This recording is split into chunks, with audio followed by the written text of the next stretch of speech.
Hello, everyone, and welcome back to Lords of Infinity. So, in the last episode, we finally managed, well, we kind of managed to get hitched. There is a promise of engagement, however, we haven't actually tied the knot because we decided to go back to the capital. And in the process of going back to the capital, we also almost got robbed. We did allow the men to turn around and leave, and go back to our settlement and try to start a new life. And hopefully they can find some peace with that. We also met Carol, the prince from our time in Antar, or the member of the League Congress, and we gave him a job as the now administrator of our lands. And so far, he's doing pretty well, and hopefully, he will continue to do pretty well. But we'll see how that goes. For right now, our current issue is that we need to turn around and get some lodging while we're at the capital. So we're going to have to get an entire new townhouse, and that's going to be a thing because there's so many different factors that kind of play into this because there's different parts of the city. Different parts of the city also kind of lean towards more the different factions and so on and so forth. So we'll see how that goes. But anywho, let's get into it. So the renting of a townhouse means more than the acquisition of a more permanent address. It also it is also the establishment of a home base and headquarters for all your activities in the capital. Your townhouse is where you will entertain your friends and potential allies. Its location and proximity to the centers of power will serve as an advertisement of your political leanings and a demonstration of the resources you're willing to expend to aid friends and destroy rivals. A large, impressively decorated townhouse in a fashionable district of the city could win you allies, influence, and stature among the city's great and good, if you can afford the cost. Naturally, you make the acquisition of such a residence your chiefest priority. You have inquiries made immediately, and within a day of your arrival, you're able to ascertain that there are four districts of the city in which a man of your class and means might be expected to rent a townhouse, each with its own characteristics and possibilities. First, there is the Castle Quarter, in the very shadow of the Northern Keep. It is the oldest and most distinguished part of the city, with many of its grand houses built long before the unified kingdom was even an notion in Edwin the Strong's eye. The Duke of Wolfram makes his city residence there, as do many of his faction. And although you certainly cannot afford the grand freestanding palaces which dominate the castle quarter, you might be able to manage one of the slightly more modest terraced townhouses nearby, if only just. There's also the area around what was once Great Market Square. It is Victory Square now, renamed and refurbished at the order of the king following the conclusion of the war with Antar, complete with a great bronze equestrian statue of King Miguel himself. Needless to say, the neighborhood has already gained a reputation as a hotbed of royalist sentiment, and the streets around the square ring with the sound of building hammers, as fashionable new townhouses rise to handle the influx of well heeled and fashionable newcomers, including yourself, if you are so inclined. Then there's St. Octavius Park, a district which needs no new statues or great squares to cement its reputation as the most well regarded part of the city. Only the most fashionable make their homes around the great park that gives the neighborhood its name, and only the wealthiest can afford the exorbitant rents which such popularity has fueled. Many of the senior officers who made their fortunes in Antar, Palisar most noticeably, have moved into the area, drawn not only by its fashionable nature, but the somewhat martial air which the close proximity of Grenadier Square provides, not to mention the opportunities which such closeness to the Army General headquarters might offer. Lastly, and perhaps least of all, there's Prince Robert Street, not far from the docks. A townhouse there would not be fashionable, and it would not get you noticed, but it would be cheap, or at least as cheap as a lord's resident can get without being an embarrassment. If you can afford nothing else, then perhaps you might have some prospects there. Uh, so I don't have a lot of money, and I don't really want to take out any loans. I mean, I might be able to get away with one loan, maybe one big loan of, let's say, maybe 2,000 crowns or 3,000 crowns. But I do want to be careful about that, because I've seen some of the cost of some of the of sending money back home and things like that, and that could be quite a bit of a problem. Now, I also did get a comment that mentioned that apparently one of the clubs that I can join. I think it's the Ship Owners Club. Apparently, you can get a lot of money in that club. So I may turn around and do that. And I think also there are certain things that pop up later on as far as dealing with things in the courts where I can get some money as well. So I may look into that. Um, so I definitely want to stay away from that ridiculously expensive part of town. And I think that's let me see, that's St. Octavius Park. That's the most fashionable part. So I definitely don't want to be anywhere near there. However, Great Market Square might be okay. Um, or Victory Square. So let's take a look at that. I don't think I'm going to be a Wolframite in this playthrough. Maybe in my next one, though I did hear that you can get some money in Wolfram playthrough as well. But I tend to want to be more towards the king. So let's see how that plays out. Great Market Square has long been home to the headquarters of Vitoria's most prosperous merchant houses, but it was only recently that the area has become a fashionable neighborhood for the city's Bane-blooded classes. Now, there's construction everywhere, as old counting houses and shops are turned into new residences for those with the funds to afford them. The largest of these conversions is an imposing stone building facing the square itself. Once it was a market hall, but over the course of the past year, it has been entirely refurbished inside and out. Now, like a poor laborer suddenly made wealthy, it has been entirely done over in the most opulent and fashionable style to hide any taint of its humble origins. Renting such a place will give you one of the most prominent homes in the district and a resident more than fitting of your station. Although with rent posted at 500 crown a year, it would be a costly privilege indeed. There are also entirely new builds, townhouses constructed from the ground up. They're considerably smaller than the conversions, but they still possess all the respectability of a house in a fashionable part of the city, with none of the lingering odor of trade clinging to their beams. The largest of these newly constructed residences would more than suffice for the city residents of a country baron. At 300 crown a year, perhaps it is worth the price.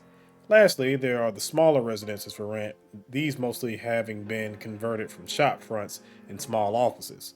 Unfortunately, no amount of refurbishment can disguise the coarse origins of such buildings, but nowhere else would you be able to get a townhouse of such a size in an area as fashionable for a rate as low as 150 crown a year. Hmm. Well, the big issue is that either way, I'm still in the negative and I need to have some income coming in. I don't know how much time really passes in the game, so that is a problem because I don't know if I'm going to be like if enough turns are going to go by to the point to where it's like, okay, maybe this isn't going to take too much of a hit out of it because I only have 1,680 crowns. So, um, hmm, I guess I'm going to go for the new build. I mean, I think that was the one that was 300 crown a year, right? Entirely new builds, townhouse group. Yeah, yeah, it's the new builds. So, I'm going to go for a new build because I feel like if I turn around and get this one, even though it's cheaper at 150 crown, it's probably not going to look great upon me and going to affect my reputation, which my reputation right now is 64. So, eh, I guess I don't have to worry about that for right now. But yeah, let's go for the new build, and I'll go with that. With no time to be lost, you reach out to the appropriate agent to begin negotiations immediately. Marshaling all the powers you have available, you go over the lease point by point, pointing out the unneeded surcharges and loopholes added solely for the purpose of increasing the amount owed without actually providing anything in exchange. You haggle ferociously, with all the intrinsicies and insufferable expertise of a country solicitor, something which the land agent opposite you seems entirely surprised by. After all, such an affinity for matters as base as the wording of a contract is supposed to be beneath the dignity of a gentleman of the blood. That's what you hire experts for. But your solicitor is all the way back at your estate, and even in his absence, you make a pretty good show of it, managing to talk the price of your rent down by a tenth before you finally find no more fat to cut. Still, not bad for a day's work. I don't know what that's going to mean as far as my rent goes. Oh, okay, it's at 403 now. So yeah, that added what, about 200 and something. Yeah, I think that yeah, they added 200 crowns every 6 months, so that brought it down. Okay, so it's 400 instead of 500. That's not bad. But still, I need to do something about that. You begin moving in the next day. The process proves both easy. Wait, did I already spend some money? Okay, I still have my 1,680 crown. The process proves both easier and more difficult than you imagine. You packed relatively light, a decision made as much by the questionable soundness of your coach's undercarriage as anything else, and it appears to have paid off. Your new residence boasts far more space than you need, and unpacking proves almost a childishly simple matter. Unfortunately, this also means that while your new home is quite spacious, it also seems rather empty. While fully furnished with tables, chairs, and the basics, your townhouse lacks much else. It takes another frenzy of frantic activity to see the remainder filled in with the appropriate decorations, accoutrements, and the not unsubstantial number of staff needed to maintain such a home. Thankfully, by the time your first visitor arrives, your parlor and dining room are, at least, in a presentable state. A few baneless families remain in the area around Victory Square, most of them among the wealthiest of the city merchants. However, the vast majority of your new neighbors are fellow Bane-blooded lords of the courts, and fervent supporters of the king's policy at that. Needless to say, you find your own opinions rather welcome in this new circle, and you soon find yourself gaining notice in the royalist circles. New neighbors aren't the only arrivals at your door. 2 weeks after you move in, and just as the stream of callers finally begins to subside, you receive a different sort of guest, an intendancy courier with the mail. First, there is a battered missive folded precisely but much abused. Its thin material is smudged with soot, ink, and some strange stain which smells faintly of ammonia. The emblem of Garing, Gutierrez, and Truscott is stamped on the seam, making the message provenance rather obvious. A carefully sealed envelope of thick, expensive paper follows, sealed with the wax stamp of House Wells. Lastly, you receive a packet of reports and correspondence from your barony. You eye the parcel with some worry, anxious to know how your estate manager has handled his first few weeks on the job, but that can wait. You have personal letters to go through first. Let's look at Garing. Maybe there's some money in there. In truth, part of you had lost hope of ever hearing from Edmund Garin again. After all, it's been 5 years since you made an investment in his concept for a new musket, and for all the potential of such a weapon to revolutionize warfare, the fact that both the man and his idea seem to have disappeared off the face of creation for all this time didn't offer much encouragement. So naturally, it is with some trepidation and great anticipation that you open the letter and read its contents. Lord Rumberg, I must apologize, my lord, for not having written sooner. The demands on my time are great, and my chiefest priorities remain both the development of the project in which you have invested and my everyday duties as a partner at Garing, Gutierrez, and Truscott. However, you might be assured that matters progress in a most satisfactory manner. With the funds invested by yourself and other investors, I have been able to establish a small workshop for the construction and iteration of prototype firearms, which may prove suitable for further experimentation. You will perhaps be pleased to know that one of our current experiments involves an iteration of the system which you described to me during our meeting some years ago. The action function well the action functions well and has been shown to be relatively reliable in firing tests.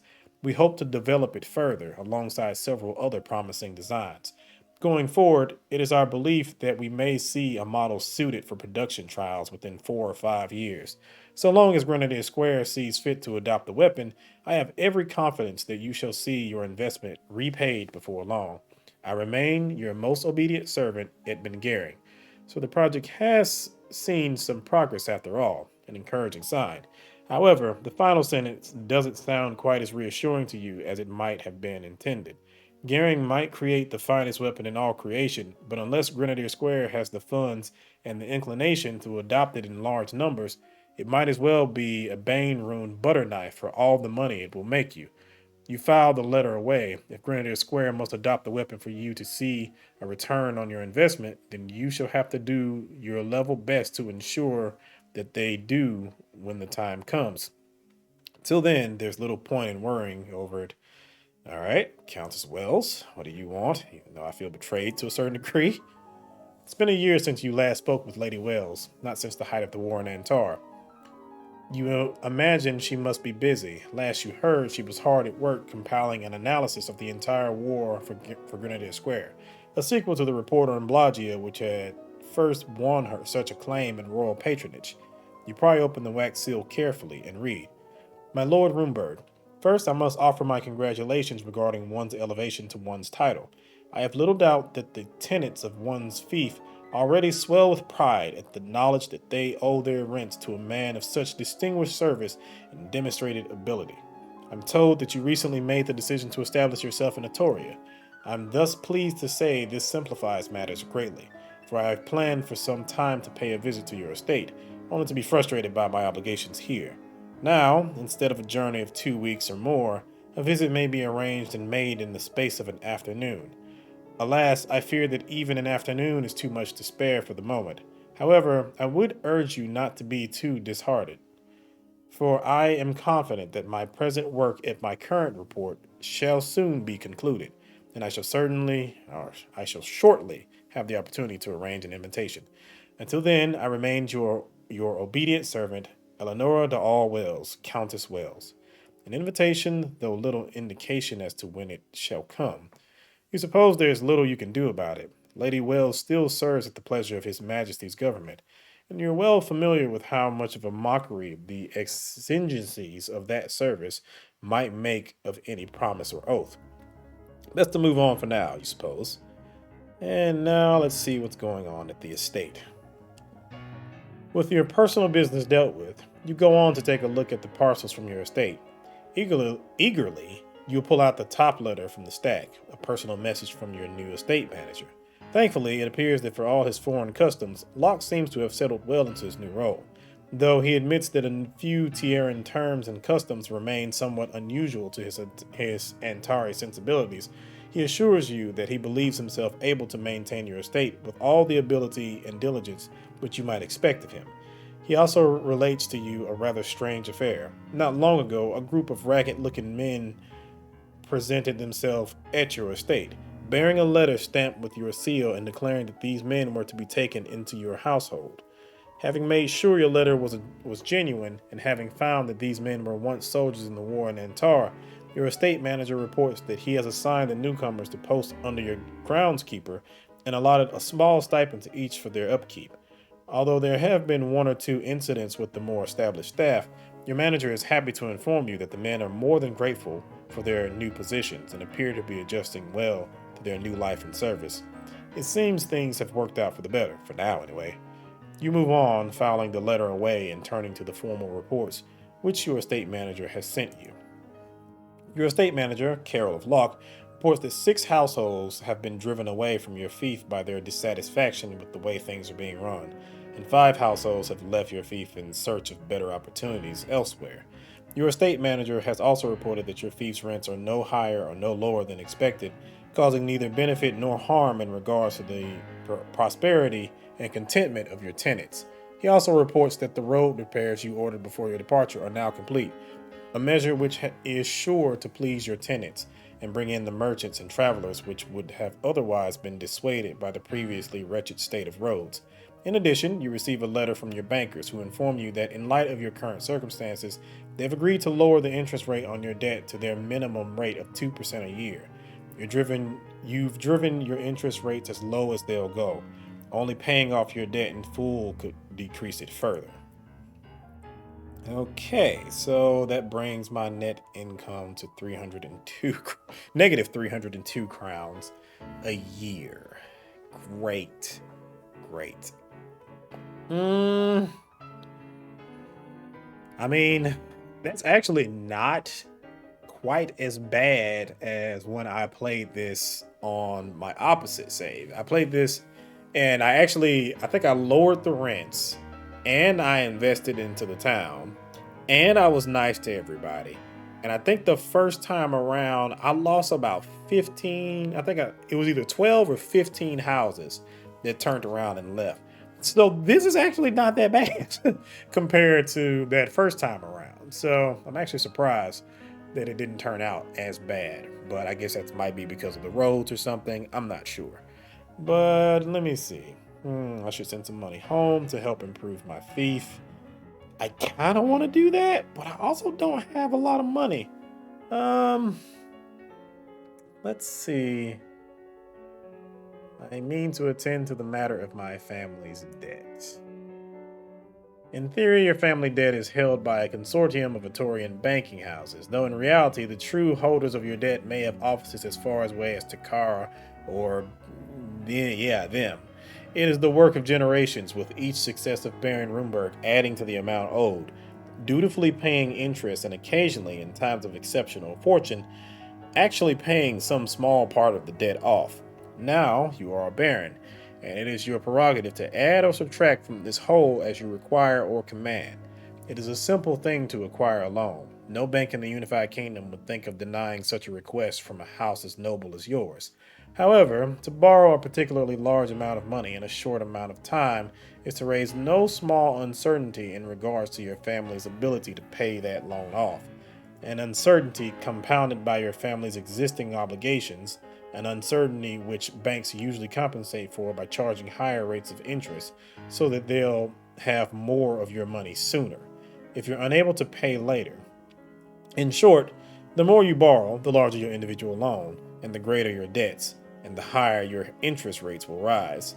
While there are means by which you might renegotiate your interest rates, the process is a long and onerous one, and such an approach is likely to offer diminishing returns.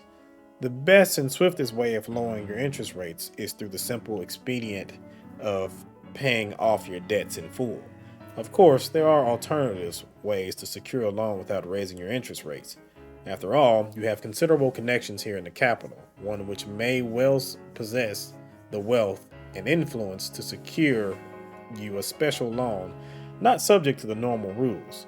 While it would certainly cause some strain on your friendships and associates to ask for assistance in such a matter, it is certainly an option available to you should you feel it necessary.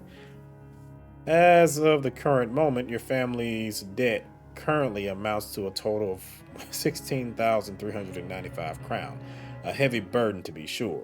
Your current debts currently possess an interest rate of 2%, practically the lowest rate any bank will offer. At such a rate, you're obliged to pay 164 crown every 6 months to service your family debt. Good boy.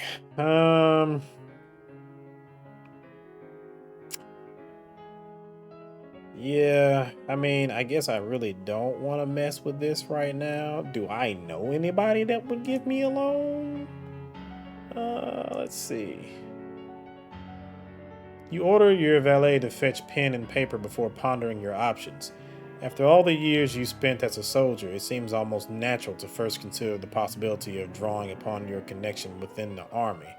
After all, your name still carries a considerable amount of weight at Grenadier Square, and there are certainly those still resident within the Army's administration who would act promptly to ensure that a man they consider one of their own isn't overly burdened by his debts. Then there's the possibility of applying to those friends you've made within Atorian high society as a whole, those who would consider your general reputation to be guarantor enough of your good faith should you ask them for a favor. Of course, the nature of such a request is that it would almost certainly become salon gossip within weeks, though whatever damage your reputation will suffer may well be a necessary price to pay in the end. Of course, you suppose you don't need to rely upon such measures to secure a loan. Calling on your bankers directly may lead to an increase in your interest rates, but their professional codes of confidentiality would ensure that your precise financial situation will remain betwixt them and you, where it can do no damage to your social standing. I kind of want to call upon Grenadier Square, but at the same time, I kind of want to wait. Yeah, I think what I'm gonna do. This might be risky. I really don't feel comfortable doing this. I think what I'm gonna do is I am going to actually wait to secure a loan. And I'm going to send 1,000 of my crowns back to the back to my estate. And then after I spent some time in Atoria talking to people, we'll go from there. Because maybe I can finagle some things, spend some money, and see how it goes. Because I think that'll leave me with what? Yeah, that'll leave me with 378 crown. Okay. So maybe I can send 300 back. Or 500. And see, that's the other thing too. Like, I'm not sure how much money I need to send back in order to have certain projects done. So that's going to be an issue. Because I don't want to be, yeah, because if I send $1,000 back, that's only going to leave me with 378 crown. I need 302 crown every 6 months. Yeah, I'll send 500 back. I will send 500 back, and then yeah, let me send 500 back.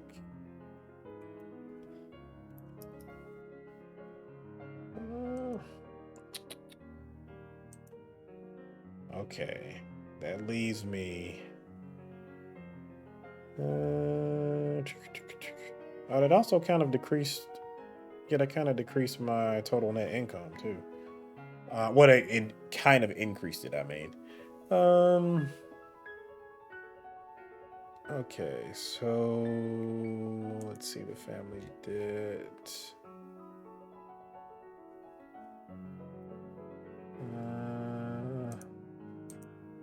Where's my money? Where is my money? Okay, 878 crown. So that should be enough to kind of finagle some things while I'm gone. Oh no, that's not what I meant to do. I just thought about it. I didn't mean to do that. I meant to keep some of the money. Oh shoot. I meant to send that money home. I didn't mean to pay off my debts. Shit.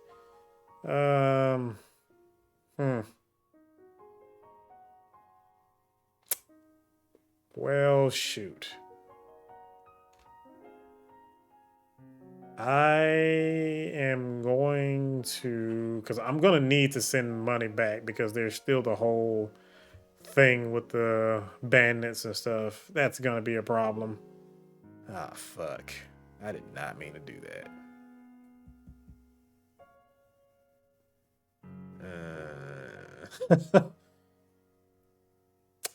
Well, I guess I could. Maybe I could send 400 back still and see what can be done with that. Oh, you gotta be kidding me. Were you physically present at your estate, you would be able to order the construction of new additions and improvements directly. However, as you're in Atoria, you shall have to rely upon the judgment and good offices of your estate manager manager to order what construction he sees fit. Of course, your estate manager cannot order any construction at all unless he has the money to afford it. And as your manager has no substantial independent wealth of his own, the burden of payment falls upon you and the lord of the estate. As the lord of the estate. Should you wish your estate improved in any way, you shall have to send him enough money to pay for it. At the moment, you have 878 crown available to send to your estate manager. So far, you've sent a total of 0 crown to your estate in total. Judging by his current reports, your manager should have something like 0 crown currently available to him. According to his report, your estate manager is currently planning on repairing your home. To do this, he'll require an additional 1,000 crowns.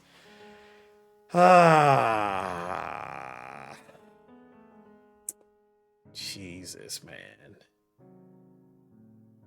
Well, let me just go ahead and send the 400. I'll send 400 back. Jesus. Well, if I send 400, that leaves me with 478. I want to have at least 500 crowns while I'm here, because maybe that'll help me out. Shit. 300. I'll send 300 crowns back. My God. You draw up the appropriate. Even now that I'm away from the home, I'm still having to turn around and manage the estate. Ah, God. I hope that your estate manager uses the funds you've given him access to wisely. I don't know. Maybe he can work on something else.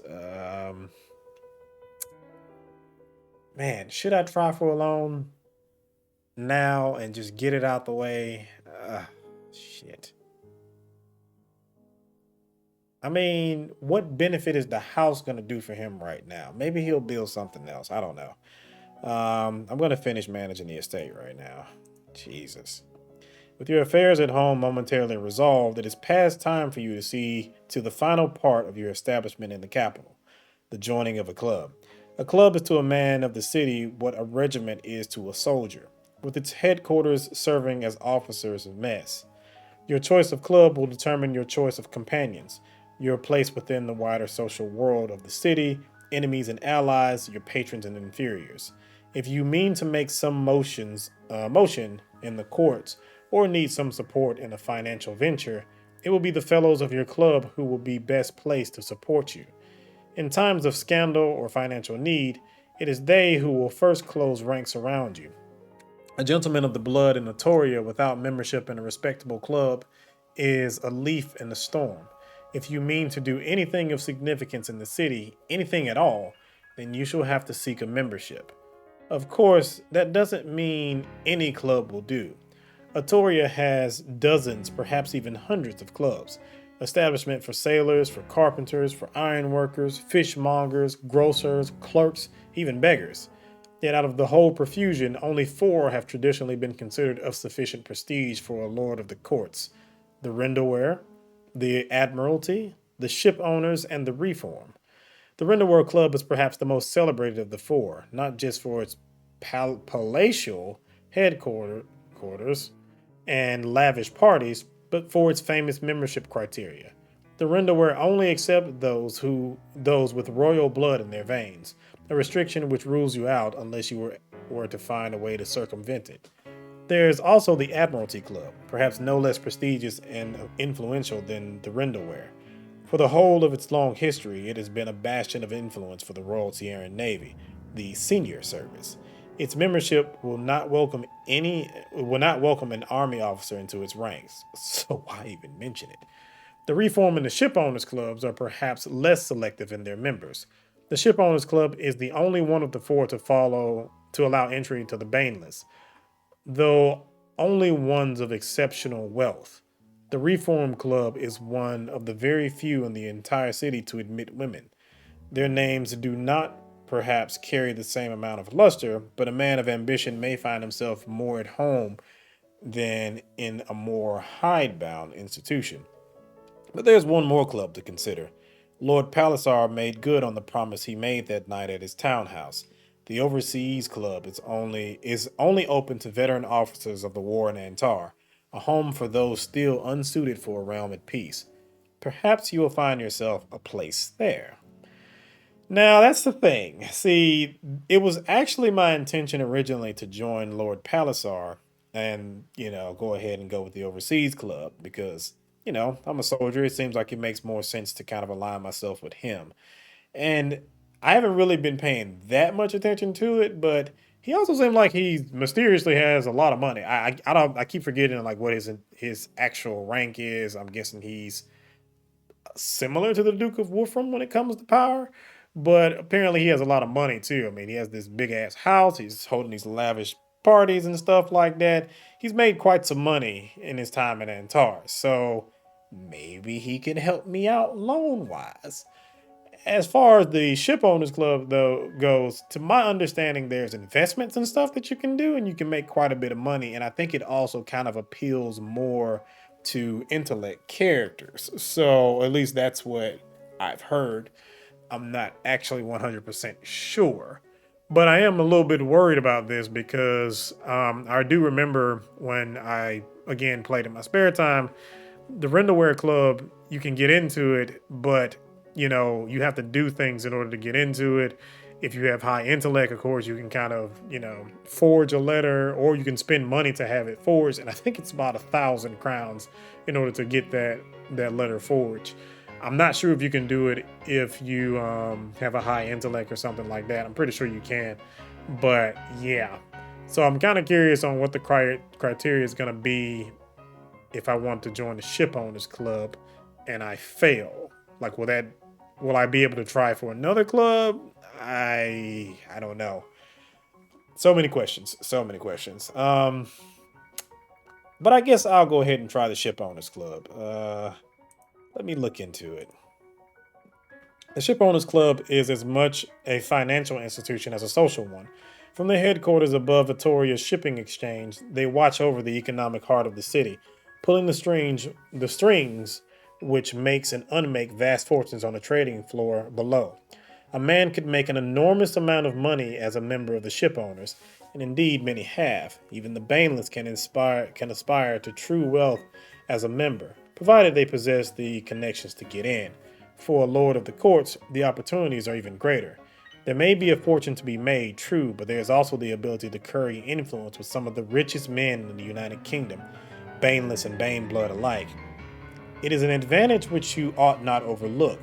Money may be a vulgar topic of discussion among the bane blooded class, but it is a force to be reckoned with all the same. And what better place to amass such a force than a place where fortunes are seemingly conjured from thin air, as if by the saints themselves? For all you know, that might be exactly what it is. Fortunes may be made on the trading floor, but you have little idea as to how, let alone the means by which the club members themselves derive profit from it when they seem to do little but loom over the proceedings. If you mean to consider joining the Ship Owners Club, it would perhaps be best to learn what such a thing entails. Perhaps a visit is in order. Your mind keeps returning to the mysteries of the Ship Owners Club, of the fortunes made and lost on the trading floor of the shipping exchange, and of the men who somehow turn those fortunes into their own. If you could make yourself understand how it is done, if you could find a way in and learn of its ways and means, if you could harness the influence of the ship owners to your own ends, then perhaps you too could build such a fortune. Um, let's see. I am going to, before I decide anything, I must take a look at the ship owners in person. Sure. Atoria Shipping Exchange is a vast stone edifice, a hollow rectangle halfway between Victory Square and the docks. Even from the outside, you can hear the muffled roar of voices rising and falling like the waves of the ocean from within. The noise is even greater on the inside. The exchange trading floor is a vast paved courtyard, open to the afternoon sun.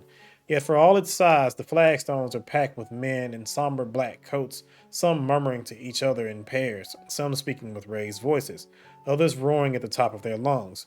You can see small silver or brass pins on the lapels of a few, each in the shape of a ship's wheel. Great swarms of black clad men rush to and fro, some waving papers in the air, others hunched protectively over the bound ledgers under their arms. Your ears are already ringing. The cacophony makes the thought almost impossible. How are you supposed to learn anything about the ship owners club in this pandemonium? Is the sharp clang of a brass ship bell cuts through the racket. The floor suddenly falls almost silent. The tremendous energy which had filled the courtyard just a moment ago drops away, as if the bottom of creation had just fallen out from under it. Now the throng of black-coated men begins to file out, weary-eyed and limp-limbed. Some scowl as they pass you. Others trudge by with a look of satisfied exhaustion, like the victors of a prize fight. Two such men pass by particularly close. A stout graying fellow with a silver-topped cane and a spare, gangly young man, barely out of boyhood. The elder of the two stops when he notices you, bringing his younger colleague up short with a gentle tap of his cane on the back of the boy's leg. The two look in your direction. The older man quietly says something to the younger one. The younger man nods, then approaches you, a look of determination on his face. "Good evening, sir," he begins as he offers an awkward bow. "Might you be looking to join the Ship Owners Club?" Um, and who might you be, sir? The boy glances down worriedly at the brass pin on his lapel for a moment, almost as if he were afraid it had fallen off. Relief flashes across his eyes when he sees that it hasn't, but only for the instant it takes him for him to realize that he still hasn't introduced himself. He recovers quickly. I have the honor to be assistant broker Mortimer Blanco at your service. I am Lord Roomberg, you reply. At yours. Blanco's eyes light up at the mention of your title. A lord of the courts, he exclaims excitedly. Then you, my lord, is here to join the shipowners club. Your eyes narrow. You've not mentioned a word of your intentions. You seem very sure of that. The buying and selling of securities is considered a trade and thus closed to gentlemen of the blood by law, Blanco explains. That means you cannot be here to do business on the trading floor, which could only mean that you intend to join the gentlemen on the upper floor, the investors, the men who give the orders. You seem very well informed, Master Blanco. The young man's slim chest puffs up with an obvious pride. I thank you for the compliment, my lord, he replies.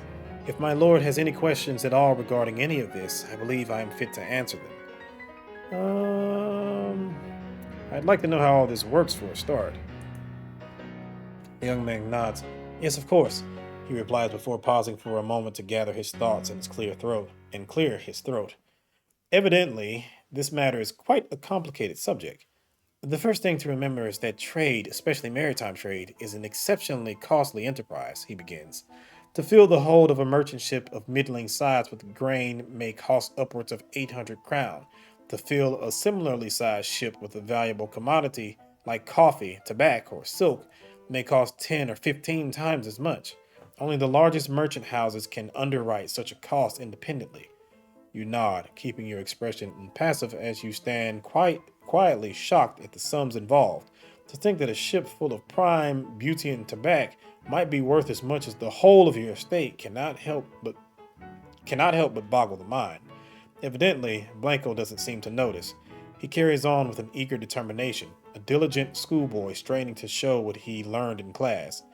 As most traders do not have the ready funds to pay for the whole of their venture, they instead split up their costs into what we call securities, each representing a portion of both the cost and potential profits of their enterprise, much as a banknote represents a certain quantity of gold.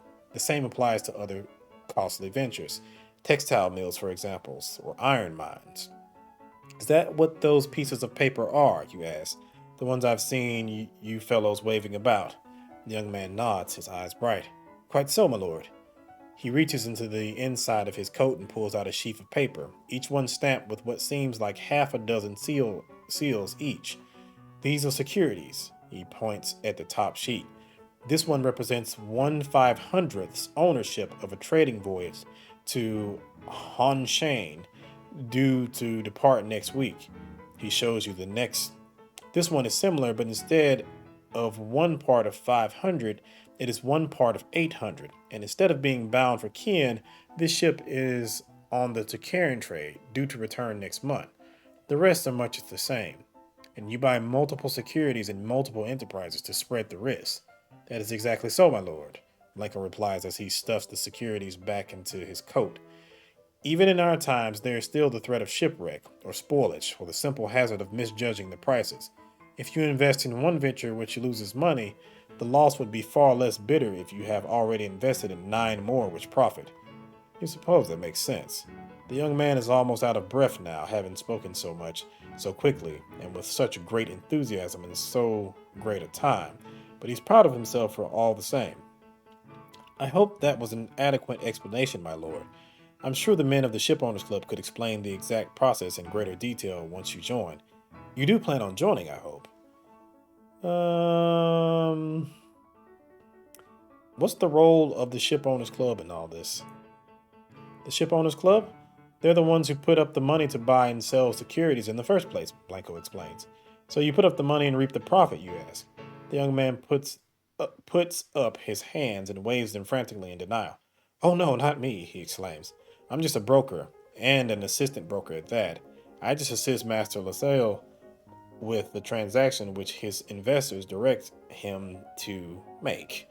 It's the investors, the fellows with the gold pens, who actually put up the money and receive profits. that begins to make more sense. So the members of the ship owners club themselves do not dirty themselves with working the trading floor. Instead, they send these men, these brokers, to do the work for them. A sensible scheme, you suppose.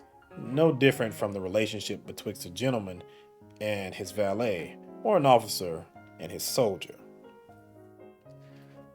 Let's see. Must one be a member of the ship owners club to invest? Blanco hesitates for a moment before shaking his head slowly. No, not particularly. There are gentlemen who engage independent brokers to manage their securities for them. So not everyone on the trading floor works for the ship owners, you ask. The young man shakes his head. Only the one who wear pins, my lord. The ones who do not operate independently as free agents, if one wishes. If one wishes to invest, one might easily walk up to one and negotiate a commission. Blanco realizes an instant too late that he has perhaps spoken too much. But you would not want to do that, my lord, I assure you, he frantically adds. Club membership entails a great number of advantages, such as, firstly, you will never be cheated by a club broker. We are subject to the most rigorous criteria when it comes to our honesty, and our commissions are set at a fixed rate, Blanco explains. Secondly, club brokers are required to pass a most rigorous examination before being allowed to operate, ensuring our competence. Lastly, the other members of the club would no doubt be willing to offer advice and other forms of aid, including collaboration in larger investments. Those do sound like rather important advantages, especially that last one. If you mean to enter this entirely new world, you may need all the help you can get. Blanco, on the other hand, still seems rather nervous regarding his verbal misstep. I hope I have answered the question to your satisfaction, my lord. Um, Pardon my vulgarity, but just how much money can you make in this business? I make 3.5 crowns a month, give or take, Blanco replies. And money is spoken of openly out here, my lord. I'm sure nobody will find your question objectionable. No, I mean your master, you ask. How much does he make from this? The young man scratches his head. Master Lascelles? I believe he's entitled to the club rate, currently 2.5% of every transaction, though some independent brokers may charge as much as 7. Oh, you mean how much the investor makes? Blanco slaps his head in irritation. Usually, the riskier the venture, the greater the profit, assuming it succeeds. Most merchant voyages rarely return more than 10%, but the last ships before the winter storms tend to average more around 15. What about an instance of extraordinary risk, you interrupt? What's the most anyone's ever made on one of these ventures? The assistant broker purses his lips as he thinks for a moment. I believe there was one venture, a load of steel from Calendria, I was about to say California, right at the height of the crisis. 314% return, a record, I think. One member of the club made 6,000 crown off his investments in that enterprise alone. Saints be damned, 6,000 crown for a single ship's voyage. What you could do with a stroke of fortune like that, I could pay off. That wouldn't even be half. That wouldn't even be half of what I have now. Granted, that's a lot of investment that I could turn around and do for the estate. But 6,000 crown would still leave me with, I think, around still either 10 or 9,000 crown left to pay. But it would be a gigantic dent into the debt. So I don't even know what I would be left to pay as far as interest goes. It would probably be next to nothing. But that would still be nice. Assuming I could get something like that, which I doubt I could. Not all investments pay off so handsomely, of course, the young man hastens to add, but it remains one of the few ways which men without the tax exemptions granted by noble blood might aspire to the sort of wealth associated with the Lord of Courts. You're not sure how much you approve of that. Trade is important, that is true, but it ultimately remains the moving of someone else's work for someone else's money.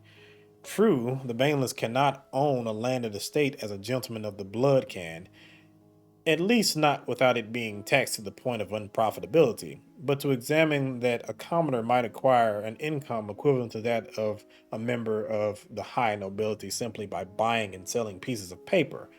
Blanco reads your expression closely, nervously. Is there anything else, my lord? It's funny. you kind of started that conversation and just like, almost communist there. Let me see. Must I have a broker in the first place? Sure. Sure, why not? Of course, Blanco replies immediately. You couldn't do business in exchange without a broker, my lord. Then what does a broker do exactly? You ask. The buying and selling of these securities may be below the dignity of a gentleman of the blood, but surely not that of his servants. Why must I engage a broker, as opposed to simply putting a footman in a black coat and sending him to the exchange instead? The young man shakes his head. I fear I may not have explained myself properly, my lord, he replies. The process of investment is more complicated than the mere act of buying or selling. A broker is the one who must seek out new opportunities for his client and inform his client of them so that he may make informed judgments as to who to entrust his money to. Jesus. The transaction itself is another matter. Most brokers will only buy or sell from those who look like they know their businesses. After the transaction is made, it must still be registered so that all interested parties may be informed of it. There's a great deal of paperwork involved. It's all very complicated indeed. No wonder such men hold themselves so highly. There are, of course, some brokers who are more proficient than others, just as with carpenters or stonemasons, Blanco adds. But the best work directly for the Shipowners Club. Of that I can assure you, my lord. Hmm. Let's see. You seem very interested in knowing my intentions regarding the Shipowners Club. The young man glances down at his shoes. I fear I must confess that I do have something of a personal stake, my lord, he replies. The Shipowners Club assigns one full broker to every one of its members. When a new investor joins the club, the senior most assistant broker is promoted to fill the vacancy. Might I safely assume that you are currently the most senior assistant broker in the club's employ? You ask. Blanco gives you a somewhat abashed look. You may, my lord. Ah, of course. So the young man is chasing after the prospect of promotion. That is a motive you understand quite well. Rest assured, I am fully qualified for the task, he adds, with some haste.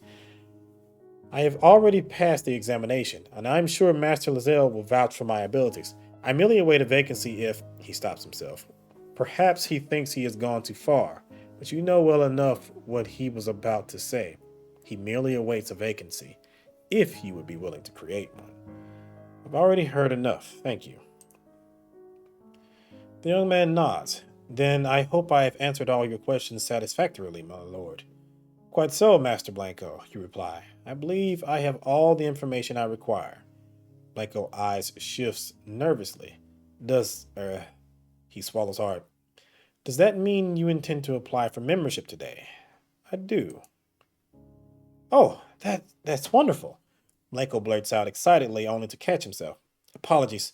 He takes a breath. Shall you require directions, my lord? You nod. That was the whole reason you were speaking to each other in the first place, wasn't it? On the left, you'll find a large oaken door. The fellow there should let you in, the young man says. There should be someone at the entry hall. They should be able to arrange an interview. My thanks, you reply, as you return to your left. Good afternoon, sir. Good afternoon, my lord, Blanco replies, offering another bow. And best of luck. Your directions leave you in front of a tiny, richly paneled entry hall, its cramped confines filled with an almost unnatural quiet. A tall, bony man stands guard at the far end of the room. You inform him of the purpose of your visit. With an almost rude serenity, he nods and disappears through the door behind him. For what feels like half an eternity, you wait in that tiny room, cut off from sound and sunlight. You're not even allowed the company of your own footsteps, the thick carpet muffling the sound of your shoes until they're little more than a whisper as you pace back and forth. Your case of nerves growing with every passing moment. What is going on in there? Are the men of the Shipowners Club deliberating your fitness to join them this very moment? Or perhaps they've already made a decision and are only discussing how to deliver it to you. Maybe the door opens and your stone-faced receptionist returns. This time, he bids you to follow him. Perhaps there's to be an interview after all. You try to assuage your uncertainty as best you can as he leads you down a maze of corridors. Surely, whatever the next step of the process is, it will be less nerve-wracking than your interminable wait in that little anteroom.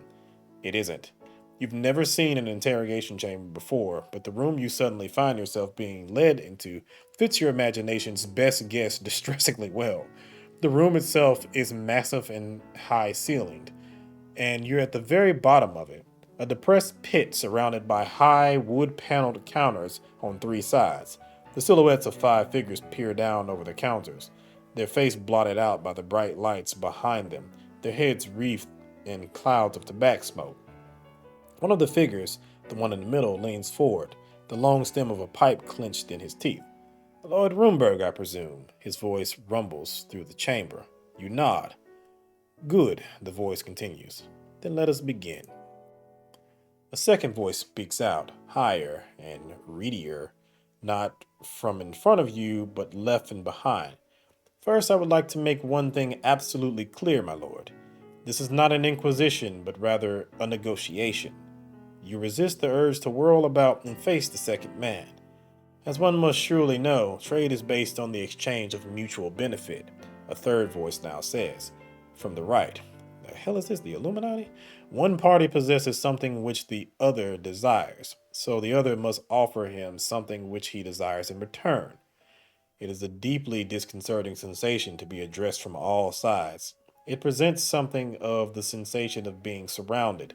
Perhaps that is the point of this entire room, the layout of this entire interview, to render its victim nervous enough to shake any fabrication he might otherwise mount to pieces. But you do not yield to such an effect easily. You've been surrounded by deadlier things than the voices of other men. It is the first voice who speaks now. I have no doubt that one is well aware of the advantages which membership within the Ship Owners Club provides. If one did not desire them, then one would not be here. However, these advantages are not gifts to be given, but goods to be purchased. As men of business, we could not in good conscience offer one membership without knowing that one might offer some utility to the club as a whole in return. The other four men remain silent, but you can feel their eyes upon you, even if you cannot see their faces. In brief, my lord, we know what we might offer you. What could one offer us? My estate is shit. So let's not say that. I could say I'm a lord of the courts. Surely that means something. I have a great deal of influence in certain circles. No, I don't.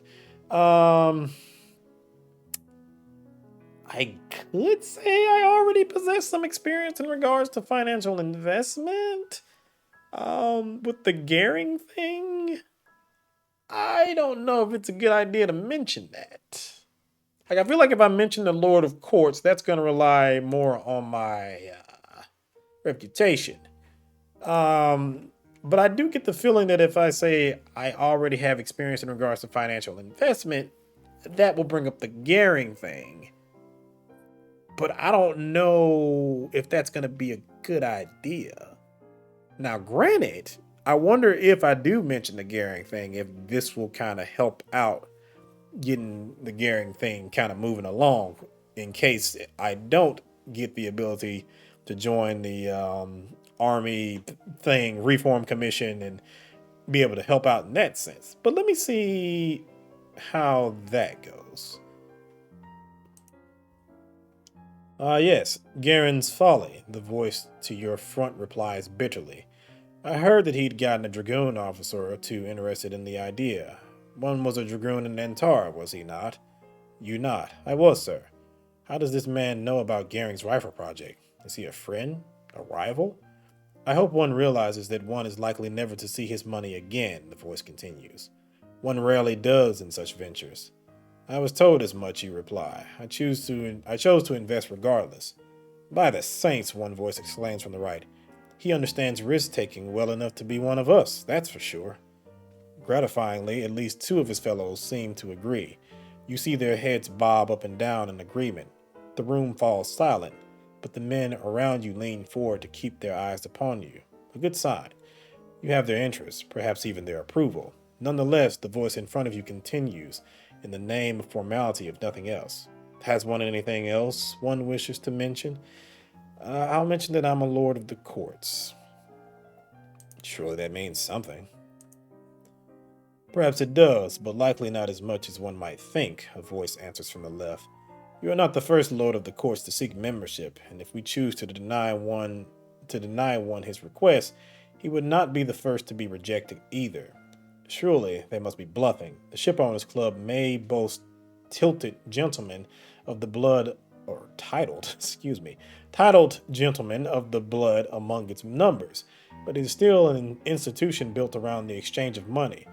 They must need every member of the aristocracy they can get their hands on, if only to add luster and respectability to the rather tawdry reason for their existence. I do not think the lords of the courts are quite so eager to join up as one might claim, you reply. Then one would be incorrect in his assumption, a voice shoots back from the right, defensive, almost petulant.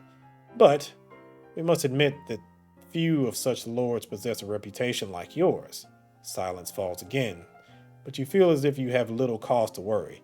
You can tell by the set of their shoulders that the men of the Shipowner Club are now almost wholly on your side. I believe we are ready to make our decision, the voice in front of you says, unless one has anything else worth mentioning. I'm going to say I have a great deal of influence in certain circles, and the only reason why I'm going to say this is because I was a soldier, and maybe that will get me some leeway. Maybe because I'm friends with Lady Wells or something like that. Maybe that'll help me out. I don't know. This may cost me, but let's see. I'm definitely not going to bring up my estate because it is shit. An easy claim to make, a voice from the left replies dryly. Everyone has great influence in certain circles. Even a carpenter curries influence among his apprentices. You think to your connections, to the friends you made during the time at war. Surely there must be one of them whom you might bring up. But no, all the names that come to mind are too distant in connection, or too ill-placed, or likely uninterested in trade or dead. You can offer no reply. Your questioner seems to take that as an answer in and of itself. The questioner seems to take that as an answer in itself. The room falls silent, but the men around you lean forward to keep their eyes upon you. A good sign. You have their interest, perhaps even their approval. Nonetheless, the voice in front of you continues in the name of formality, if nothing else. Has one anything else one wish to mention? Nah, I'm not mentioning that estate. There's a moment of silence. Your words reverberate across the still air of the room. You suppose you've done it now. Very well, replies the voice in front of you. We shall require a few moments to deliberate. If you would please excuse us, my lord. You spend the next few moments waiting outside with the greatest anxiety. It is like waiting for the assault on Coringia to begin all over again. A ludicrous thought, you suppose. Then you were waiting to hazard your life and your fortune. Now? The only stake is membership in a prestigious club. Surely, my lord? You turn to see a tall, spare man in a sober gray jacket before you. He speaks to you with the low, gravely voice which had sat in front of you not just a few minutes ago. He extends a hand towards you, a golden pen worked in the shape of a ship's wheel resting in its palm. Allow me to be the first to offer my congratulations. And I got it. I'm going clubbing.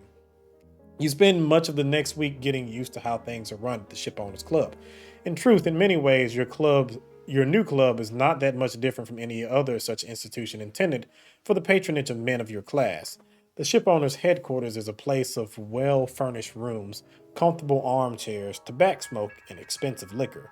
Yet instead of tacit word, society gossip, or the customary pastimes of other clubs, here there is only the matter of money. Who has made it, who has lost it, what to buy, what to sell. Their conversation is a heady mix of technical jargon and cryptic innuendos. To your untrained ear, they might as well be speaking Kian. Thankfully, you do not face this strange new world alone.